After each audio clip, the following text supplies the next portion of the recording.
앞에 이론은 했고 한번 봅시다. 앞부분 줄거리. 자, 일단 보기 전에 뒤에 작품 기획관 한번 보고 가야겠다. 25쪽. 자, 갈래 소설, 갈래 현대 소설, 단편 소설. 성격은 현실 비판적. 자, 제재 훈이의 진로와 취업이고 시점 1인칭 주인공 시점이래. 1인칭 주인공 시점 지난 시간 했겠지만 나가 등장해야 되고 서술자의 위치가 안에 등장하기 때문에 나가 서술자가 되고 그 서술자는 주인공이 된다 라고 얘기했어. 자, 안 했어. 이론 전체 다 안 했어. 15쪽까지. 15쪽까지 했어? 그러면 한번 보자. 16페이지 서사 갈래 본다. 현실에서 실제 일어날 법한 이야기를 허구적 인물과 사건을 통해 형상화하는 문학 양식. 그래서 고전 소설이든 현대 소설이든 다 포함돼. 신소설, 설화 다 들어가고 이건 그냥 보면 되고. 소설의 구성 요소는 인물, 사건, 배경이라고 되어 있지. 자, 인물은 작가로부터 특정한 성격을 부여받아 작품 내에서 사건을 이끌어가는 주체 이렇게 돼 있어. 성격 변화에 따라서 평면적 인물과 입체적 인물. 그러면 작품 속에서 처음부터 끝까지 성격이 변하지 않는 거. 그러면 고전 소설에서는 입체적 인물보다는 평면적 인물이 시험에 평면적 인물이 특징이 되겠지. 그래서 보통은 입체적 인물 같은 경우에는 만약에 나온다면 최근으로 올수록 현대로 올수록 뭐 예를 들어서 원래는 착했는데 어떤 사건으로 인해 가지고 내가 성격이 나쁘게 변한다든지 그런 것들이 제시되는 부분이고, 성격에 따라 전형적 인물과 개성적 인물 이것도 마찬가지야. 전형적 인물은 고전 소설에서 잘 나와. 특정 집단이나 계층의 보편적 성격을 대표한다. 이렇게 얘기를 해. 자, 그렇다면 우리가 뭐 하면 효녀하면 심청이, 그리고 지조와 절개하면 춘향이, 뭘 이렇게 얘기하지. 그런 것들을 우리는 전형적인 인물이다. 개성적 인물은 독자적 성격을 지니는 개성적 인물이고, 역할에 따라 이거는 현대소설, 고전소설 상관없이 주인공은 주동인물, 주도적으로 이끌면서 주제를 구현하고 역할에 따라 반동인물, 보통 이제 그 반대편에 서서 대립을 일으킨 대립 간의 관계. 자, 2번은 중학교 때 교육했던 부분이야. 인물을 제시하는 방법에는 직접 제시와 간접 제시 두 가지가 있고, 자, 말하기, 텔링이라고 얘기를 해서 그 인물의 심리가 기쁜지 또는 성격이 뭐 시원한지 직접적으로 얘기하는 거. 간접 제시는 인물들의 성격을 대사와 행동을 통해 간접적으로 보여주면 독자가 아, 얘는 뭐하구나, 기쁘구나 또는 아, 얘는 슬프구나 파악하는 부분. 자, 사건, 소설 속에서 인물이 벌어지는 구체적인 일로 갈등을 중심으로 정의된다. 소설은 발단, 전개, 위기, 절정, 결말 총 5단 구성으로 이루어진다. 이런 것들은 중학교 때 했던 부분이니까 복습하는 겸 하면 돼. 자, 평면적 구성과 입체적 구성으로 제시가 된단다. 자, 평면적 구성은 시간의 흐름에 따라 전개. 그리고 입체적 구성은 사건이 시간의 흐름에 따르지 않고 연결되는 구성. 자, 이야기 배열 방식에 따라 액자식 구성. 보통 이야기 안에 이야기. 그래서 보통은 이 외부 이야기와 내부 이야기로 구성되는 것을 우리는 액자식 구성이라고 한다.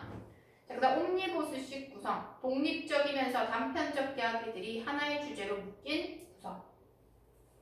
피카레스크식 구성. 동일한 주인공이 유사한 여러 사건에 등장해서 동일한 주제 아래 병렬적으로 연결되는 이야기를 전개하는 구성이다.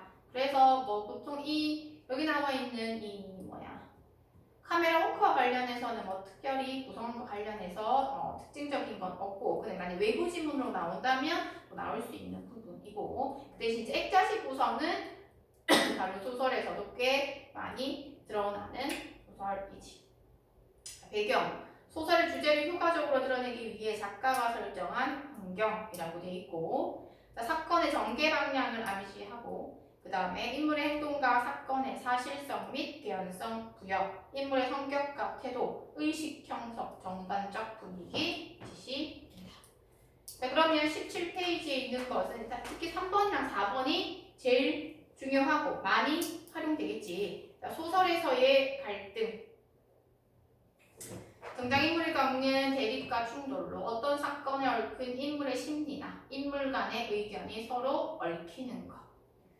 그래서 역할은 사건을 전개시키고 인물의 성격을 뚜렷하게 드러내고, 그래서 특히 대립 관계에 있으면 그 주인공과 그 주인공에 반하는 인물의 성격을 잘 드러내지. 그러면서 갈등이 고조되었다가 해결되는 과정에서 주제가 드러나기도 하고, 그러면서 긴장감이 생기면서 흥미로워질 때. 갈등 종류, 내적 갈등과 외적 갈등. 내적 갈등은 인물의 심리나 모순 또는 두 자아 간의 갈등. 그래서 내 하나의 심리에 있어서 두 가치관이 대립하는 거야. 그래서 이게 좋을까 저게 좋을까 갈등하는 거고, 외적 갈등은 총 4가지로 구성이 되고, 인물과 인물, 인물과 사회, 인물과 문명, 인물과 자연. 인물과 인물이 가장 많이 드러나고, 이 소설에서도 인물과 인물 간의 갈등이 드러나지. 뭐 깊진 않지만 인물과 사회, 보통 홍길동전을 예시로 든다. 인물과 운명. 인물과 운명 같은 경우에는 우리가 역마라고 하는 소설에서 역마살을 지닌 성기와 그 운명 간의 갈등. 그래서 결국은 갈등을 하다가 운명을 수용하는 성기의 모습이 제시가 되지. 인물과 자연은 그냥 잘 나타나지는 않아. 자, 그다음 서술자와 시점이야. 서술자, 소설에서 사건을 독자에게 전달하는 인물, 작품의 주제의식을 구현하고 독특한 분위기를 형성하는 데 기여한다.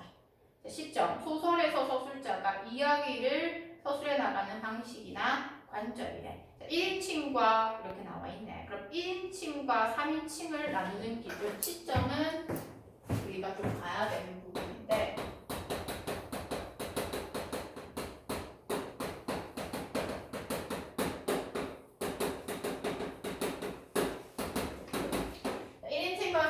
나누는 기준은 서술자의 위치에 따라서 달라져. 1인칭은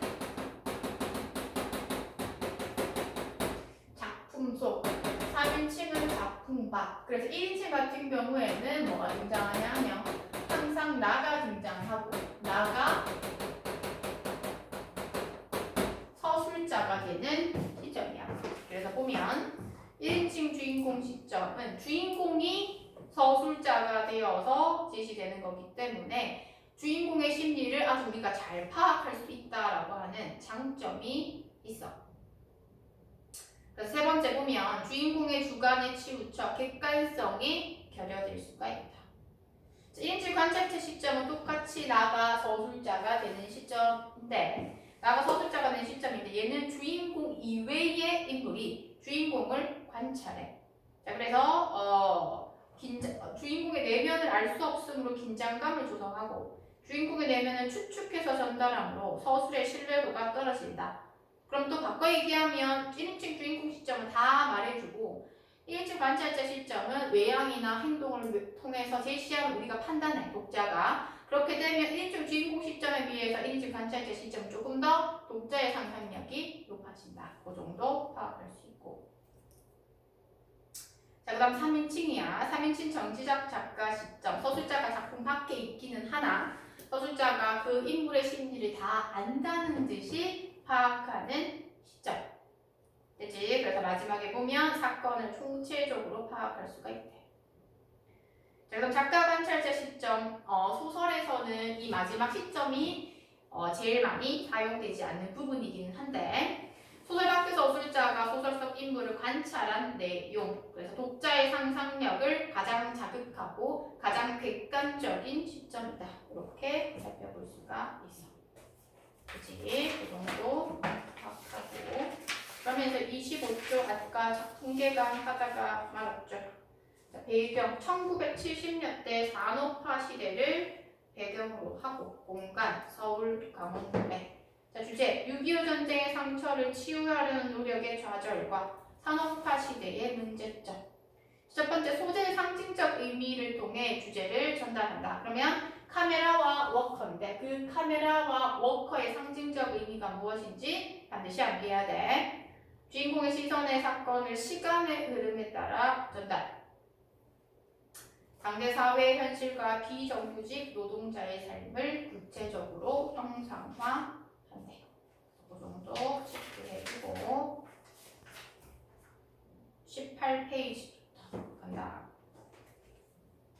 나는 6.25 전쟁으로 인해 오빠 부부를 잃고 결혼도 하지 않은 20대의 나이에 가난하긴 조카 훈이를 맡아 키우게 되고 훈이에게 먹일 우유를 사기 위해 나는 어머니와 함께 남쪽으로 피란을 간다.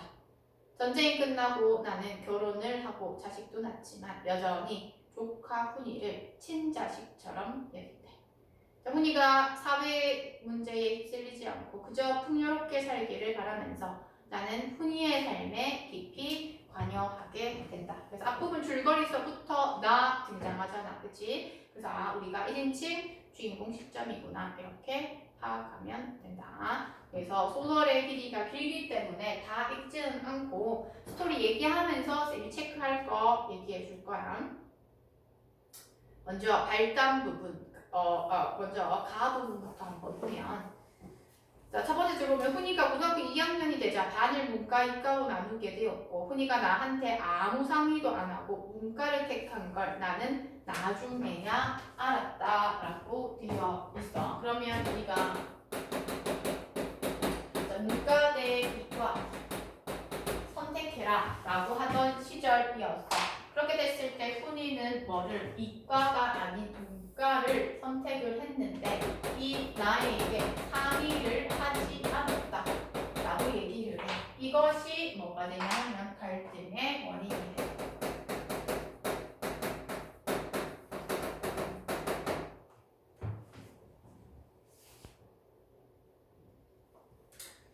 그래서 이 얘기를 듣고 밑으로 한 네 번째 줄, 두 번째 줄에 가면 그래도 나는 훈이 편이 되어서 고등학교 문과가 반드시 장래 문학지망을 의미하지 않는다고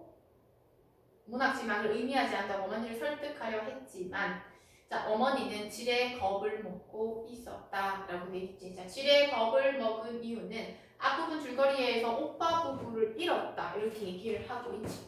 잃었다라고 얘기하고 있으니까 이 나의 어머니 훈이에게는 할머니가 되겠지. 이 할머니 같은 경우에는 누가 자기의 손자가 아들과 즉 나에게는 오빠지 아들과 같은 길을 걸을까봐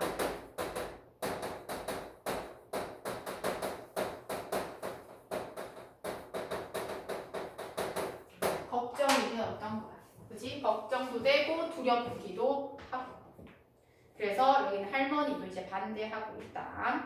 근데 이제 사실은 뭐 문이과랑 상관은 없는데 할머니는 이제 지레 걱정하는 모습이지. 자, 그러면서 그 다음 문단. 나는 그럴 리가 없다고 어머니를 위로하면서도 속으로 어머니 생각에 동조하고 있었으므로 더 늦기 전에 이를 바로잡아 보리라 마음먹었다. 그래서 나는 학교에 가서 이과로 전과할 수 있도록 했대. 그러고 나서 훈이를 설득하려 들었고 나는 막연히 훈이를 두려하면서 중언부언 내 말을 했고 훈이는 언제나처럼 말없이 젊은이 남은 대담한 시선으로 나를 쏘아 보았다 라고 되어 있어. 그럼 이 나는 훈이가 상의도 없이 이제 문과를 선택했다라고 얘기를 했지만 사실은 이 나도 그지? 나도 훈이와 상의를 하지 않았지. 그래서 이 훈이는 이러한 나의 행동 문과를 아니고 이과로 하게 한 거야. 그래서 훈이의 입장에 있어서는 반항심이 들지. 똑같아. 그지? 그래서 이 문제로 인해서 이 둘이가 갈등을 하게 되는 인물 간의 갈등이 제시가 돼. 그래서 막 쏘아보는 모습이야.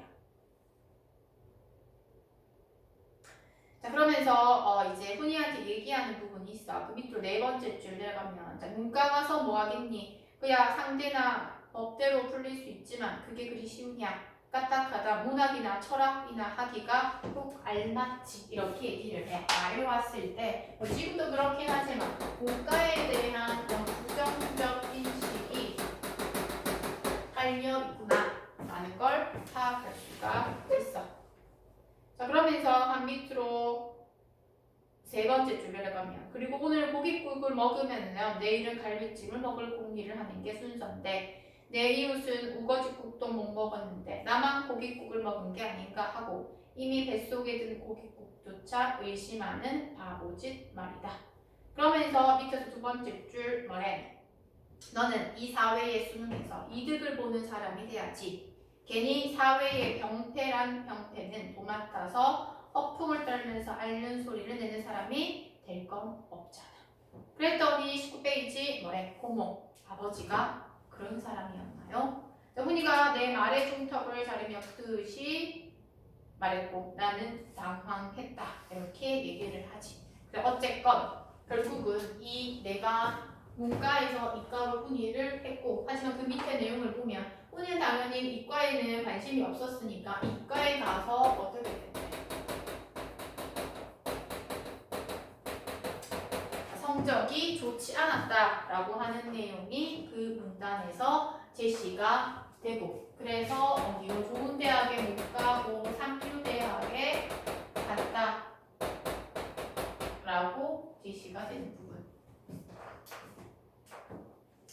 자, 그러면서 다음 간다. 자, 훈이가 대학에 다니는 4년 동안 내내 대학가는 어수선해서 데모, 휴교, 조기 방학의 악순환의 연속이었다라고 되어 있지. 그때 당시 시대적 배경을 우리가 파악할 수가 있어. 그래서 밑에 내려가면 행위여 그런 데 끼지 마라. 관심도 갖지마. 너는 기술자가 될 사람이야. 세상이 어떻게 되든 밥벌이 걱정은 안 해도 될 기술자란 말이야. 자, 그러면서 체크한다. 기술자는부터 별로 명확한 해답을 얻어낼 수 있는 문제에만 관심을 가지면 되는 거야. 알았지? 라고 얘기하고 있는 모습. 그렇다면 너는 사회 문제에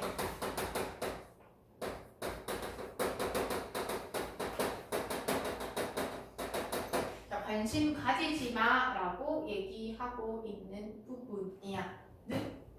너 자신의 삶에만 관심을 가져라고 하면서 훈이에게 훈계하는 나의 모습이 제시가 되지.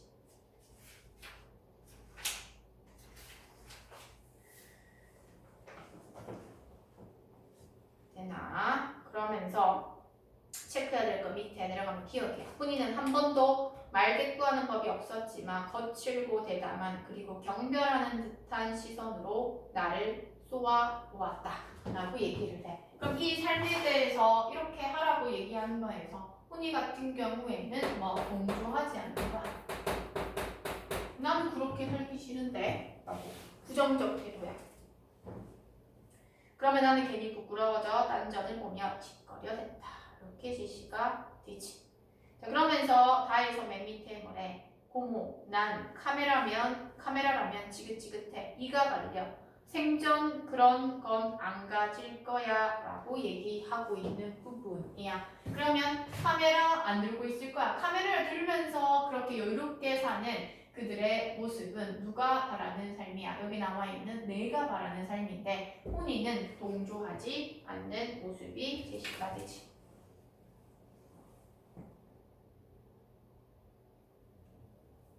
그래서 자, 그러면서 그 다음 문단을 한번 보면 그 밑에는 이제 취업난이 워낙 커가지고 취업할 수 있는 상황이 못 됐다라고 하는 내용이 라 문단에서 제시가 된다. 자, 그러면서 10페이지 맨 밑에서 네 번째 줄 가면 어머니와 나는 한 번도 훈이가 대통령이나 장군이나 재벌이나 판검사나 그런 게 되기를 바란 적은 없다. 그러면서 갈로 정직하게 벌어먹을 수 있는 기술을 가르쳐 대기업에부터 공일날 카메라 메고 야외에 나갈 만큼 사람 사는 날을 누릴 수 있기를 바랐을 뿐이다 라고 얘기를 하지. 그러면 이 나와 어머니는 아주 평범한 삶,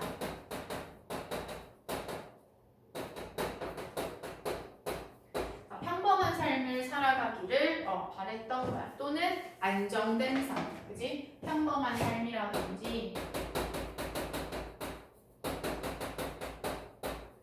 안정된 삶을 살기를 바랐지. 그렇기 때문에 내 아이에 대해서만 이제 집중해서 살라 이렇게 얘기를 하는 거야. 20페이지. 그래서 결국 어쨌든 취업이 잘 안 되니까 이 훈이가 해외 취업을 할 거니까 돈 좀 달라라고 얘기하는 게 나오고, 근데 그건 안 된다. 외국에 나가서 사니까 안 돼. 하지만 훈이의 입장에서는 왜요? 뭐 째째하게 돈 아까워서 그래요? 라고 얘기를 하는 모습도 제시가 되지. 자, 그러면서 훈이는 두 개의 간략한 질문을 거침없이 당당하게 했고, 마치 이 두 가지 이유 외에 딴 이유란 있을 수 없다는 말투였다. 나는 멋에 얻어막은 듯이 아연했다. 놀라웠다. 라고 얘기를 하는 부분이야. 그러면서 그 다음 문단 보면, 자, 제가 잘 되고 사는 것으로 다만 그것만으로 나는 내가 겪은 더럽고 잔인한 전쟁에 대한 통쾌한 복수를 할 수 있고 그때 받은 깊숙한 상처의 치유를 확인받을 수 있다는 걸 어떻게 저 녀석에게 알릴 수 있을 것인가 라고 얘기를 하는 부분. 나는 그 녀석을 똑바로 보았고 그 녀석도 나를 보았다. 시선이 강하게 부딪혔으나 나는 단절감을 느꼈다. 자, 여기 나와 있는 이 나는, 여기 나와 있는 이 훈이를 어떻게든 설득하려고 했지만 나와 훈이 사이에 단절감을 느꼈다. 이렇게 제시하는 부분이야. 자, 그래서 내가 얘기한다. 니은에서 너무 고지식하게 정문만 뚫으려 했던 것 같아. 방법을 좀 바꾸어 뒷문으로 통하는 길을 알아봐야겠어. 라고 얘기를 하지. 그럼 정문. 너무 취업하는 데 있어서 합법적인, 그치? 누가 봐도 공정한 방법.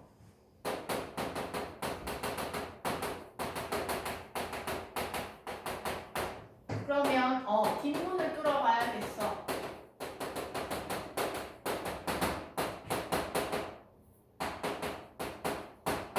그러면 뒷문은 비합법적이고 그리고 부정적이고 또는 불공정한 방법 알아봐야겠다. 동대문만은 아니다. 그 말을 하고 싶은 거죠. 이렇게 제시된다. 여기까지가 여기서는 나와 훈이의 갈등 관계 정도 제시하면 되는 부분이고, 21쪽 중간 부분 줄거리 보다. 자, 여기서 훈이는 해외 취업을 포기하였고 나는 친구의 남편이 현장 소장으로 있던 Y건설의 측량 기사 보조 자리를 알아봐서 훈이를 취직시킨다. 난 훈이에게 미군 작업복과 워커를 사주면서 6개월만 참으면 정규직 자리로 발령나게 해주겠다고 말하고 건설 현장으로 훈이를 보내게 된다. 하지만 6개월 지나도 훈이에게 편지 한 통이 없어가지고 어디로 찾아가게 되고 또 정규직이 되었으면 좋겠다고 생각을 한대. 자, 마로 간다. 자, 마에서는 디귿 간다. 훈이는 그동안 올라곡에 살이 빠진 데다가 머리와 눈썹이 뽀얗게 보일 만큼 흙먼지를 뒤집어 쓰고 있어 못 알아봤던 것이다 라고 얘기를 하지. 그만큼 이 훈이가 건설에서 일을 하면서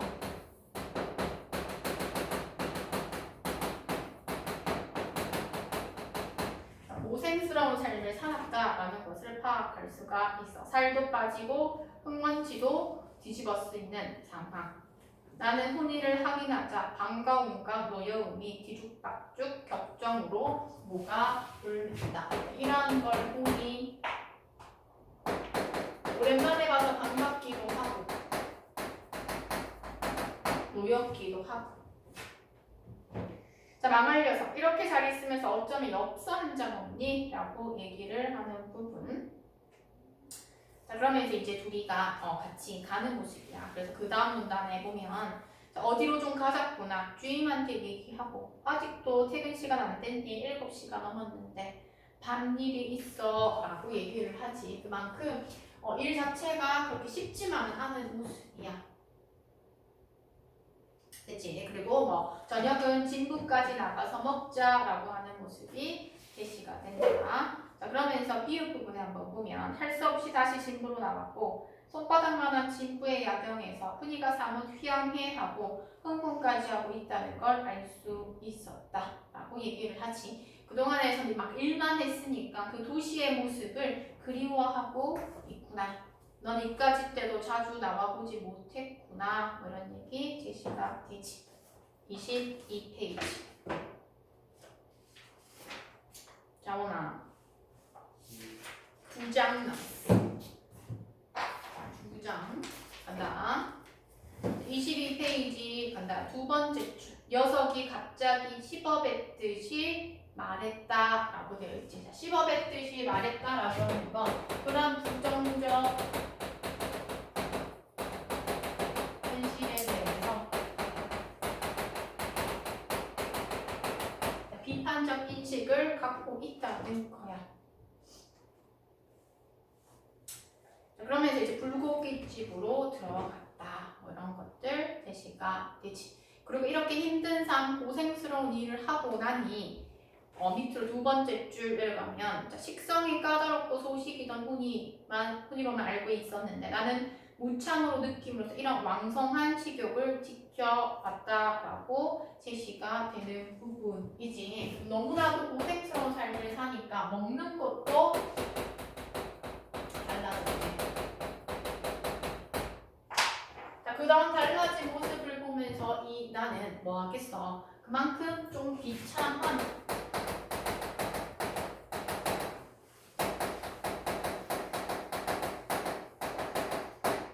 끔찍함을 느끼고 있다.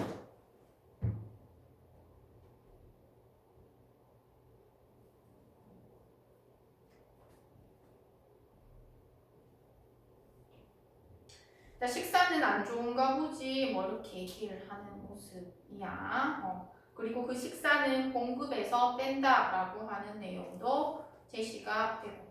자, 공급은 얼마나 받는데 실상 가장 궁금했던 걸 이제서야 자연스럽게 물었다. 거진부터 갈로 한 3만 원 되지만 식비 빼고 하숙비 주고 나면 몇천 원 안 떨어질까 말까야까지 갈로 받고. 그래서 아주 열악한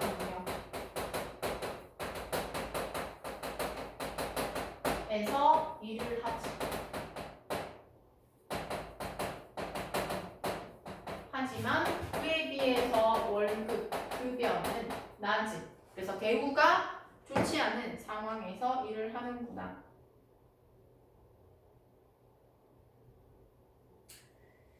그래서 이런 상황에서 기억에 뭐라고 돼 있어? 기똥차다, 기똥차라고 되어 있지. 그럼 이러한 상황인데 얘가 기똥차라고 얘기를 하는 거 진짜로 좋아서가 아니겠지. 여기서는 단어법이 이러한 상황에서 어이가 없어서 반대로 표현함으로써 냉소적 대구를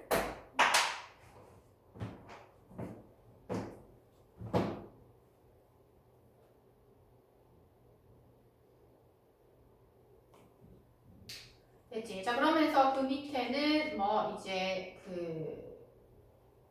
훈이가 얘기를 하지. 그 안에서 얼마나 열악한지. 일도 그렇지만 막 그 사람들이 뭐 높은 사람들이 자신들한테 어떻게 하는지, 그지? 막 다 얘기를 하고 있는 부분. 그때 당시 노동자들 훈이뿐만 아니라 그만큼 대우가 좋지 않았다라는 거. 그래서 거기 보면 정리되어 있지. 노동자들을 착취하는 회사의 열악함에 대한 비판이 나타난다라고 제시하지. 자, 그렇게 나서 다 얘기하고 이제 어디에 가자? 다방에 가자라고 하는 부분이 제시가 된다. 자, 그러면서 바에서 밑에서 두 번째 줄 체크한다. 잔뜩 찡그리고 커피를 훌쩍 들이키더니 오나가나 젖치들 꼴 보기 싫어 기분 짭친다고 빨리 가자고 했다. 자, 바에서 밑에서 두 번째 줄이야. 그래서 거기까지 체크하고 됐나? 그러면 훈이가 이렇게 얘기를 하는 이유는 그 관리직에 대해서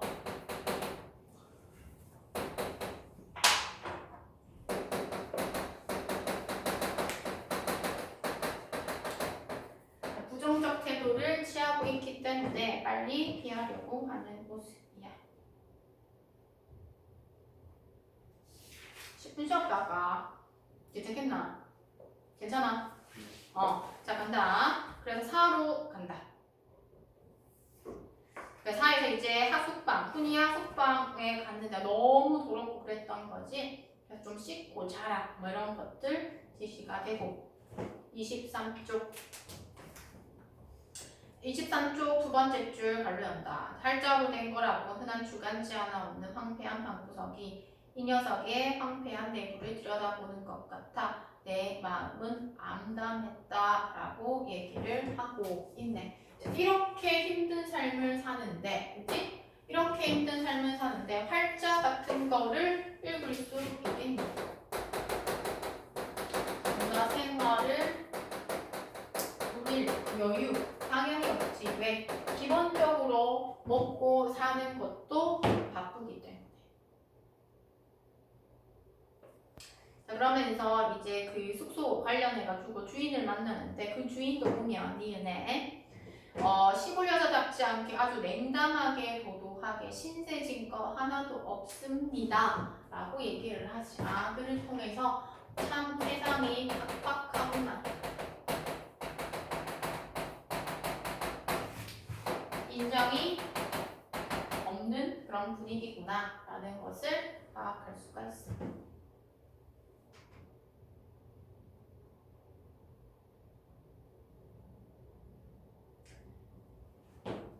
됐지? 그러면서 밑에는 뭐 보니까 안쓰러워지고 마음이 약해졌다라고 하는 그런 내용, 그리고 어려운 생활을 보고 있는 그런 내용이 제시가 된다.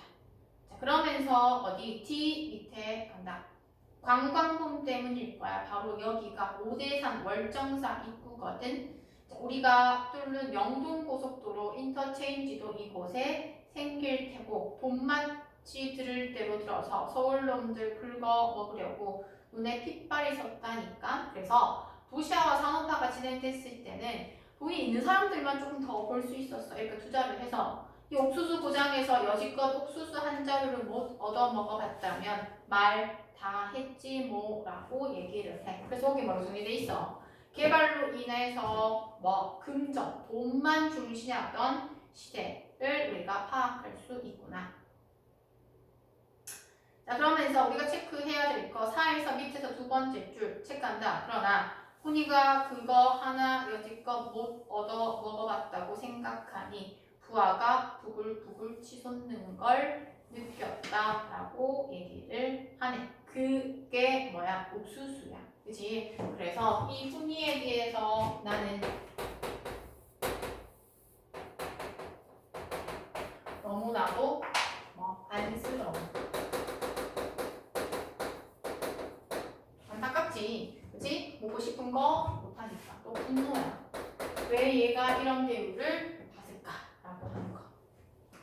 자, 그러면서 아에서 나는 게으름을 돌로 맞고 빨래를 담갔고 빨래를 하다 보니까 내복과 이불, 호청이대까지 들끓고 있었고 세상에 요즘은 아무리 구더기 밀살같이 사는 집구석이로서니 이는 없이 살 것만 이게 웬일인가. 나는 형편없는 식사와 중노동을 악으로 버틴 훈이를 뜯어먹은 이를 지겹게 눌러 죽이다 못해 한동안 멍하니 서 있었다라고 얘기를 하면서 계속해서 훈이가 살아가던 그런 열악한 환경을 우리가 살펴볼 수가 있구나. 나에 간다. 23쪽. 자, 그까지 농땡이 칠 거 없다. 가자, 서울로. 근데 그건 싫대. 그래서 나가 당황했고 다섯 번째 줄에 뭐라고 돼 있어? 나는 더 비참해지고 싶어부터 발동. 그래서 고모나 할머니가 철석같이 믿고 있는 기술이니 정직이니 근면이니 하는 것이 결국엔 어떤 보상이 되어 돌아오나를 똑똑히 확인하고 싶어. 그리고 그걸 고모나 할머니에게 보여주고 싶어 라고 제시가 되는 부분이지. 자, 그렇다면 훈이가 생각하기에 그러한 누구? 할머니와 나가 할머니. 자, 얘네 둘이는 누구에게 있어서? 훈이에게 있어서 이런 삶을 살아 라고 얘기하는 부분이야. 그럼 이들이 갖고 있는 가치관이라든지 희망이 있을 거 아니야. 그럼 그 희망이 실질적으로는 이루어지지 못한다라는 것을 오히려 좌절감만 안겨준다는 것을 보여주고 싶다는 거야. 그치? 그러면 거기에다는 나와 할머니의 가치관과 그런 희망이 이루어지지 않고 좌절감만 준다. 이렇게 정리하면 되겠지. 거기다가 나와 할머니가 갖고 있는, 그러면 여기서의 나는 훈이에게 있어서는 호모잖아. 그지? 가치관과 희망이 이루어질 수 없고 오히려 좌절감을 느낄 수 있다라고 하는 걸 보여주기 위해서 뭐 하겠다? 나는 안 가겠다.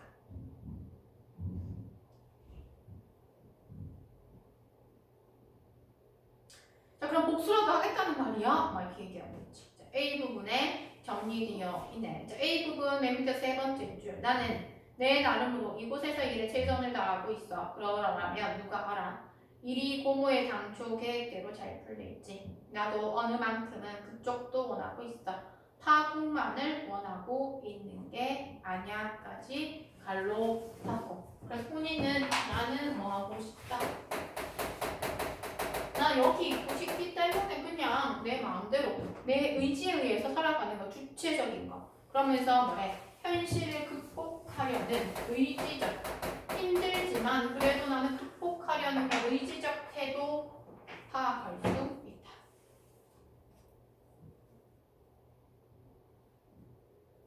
자, 그래서 그래, 잘 될 수 있다, 잘 되려진 아직 충분히 있고 말고 이런 얘기들이 쭉 지시가 된다.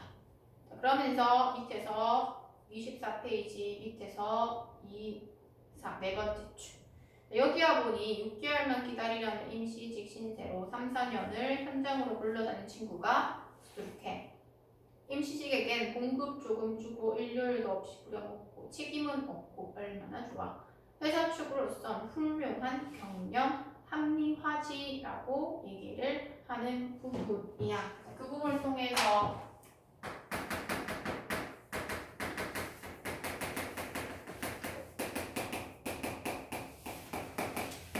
산업화 시대의 부조리한 모습을 뭐하는 거야?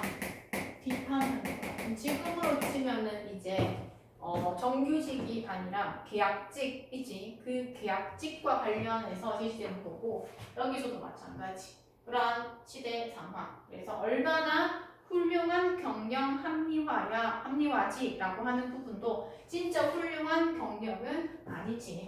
거기에 있어서도 단어법